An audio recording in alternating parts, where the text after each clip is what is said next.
கிறிஸ்துவுக்குள் பிரியமான என் அன்பு தேவ பிள்ளைகளே, கர்த்தர் உங்களை ஆசீர்வதிப்பாராக.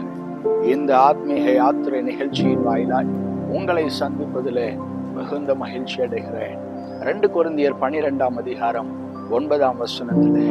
உங்களுடைய பலவீனத்திலே கர்த்தருடைய பலன் பரிபூரணமாய் விளங்கும் என்று வேதத்திலே நாம் வாசிக்கிறோம். ஆம், அநேக பலவீனங்களை இன்னும் கர்த்தர் என்னுடைய வாழ்க்கையில் சரி செய்யவில்லை என்று சொல்லி ஏக்கத்தோடு காணப்படுகிறீர்களா?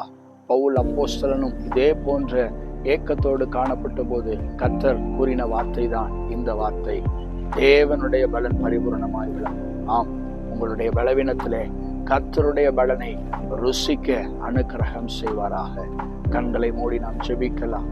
அன்பும் இரக்கம் நிறைந்த நல்ல தகப்பனே, கர்த்தர் சில நன்மைகளை என் வாழ்க்கையில் செய்ய தாமதிக்கிறார் என்று ஏக்கத்தோடு காணப்பட்டாலும் அந்த தாமதத்திலே தேவன் தன்னோடு இருக்கிறார், தேவ பலனோடு இருக்கிறது என்பதை ருசிக்க நீர் அனுக்கிரகம் செய்ய போகிற தயவுக்காக ஸ்தோத்திரம்.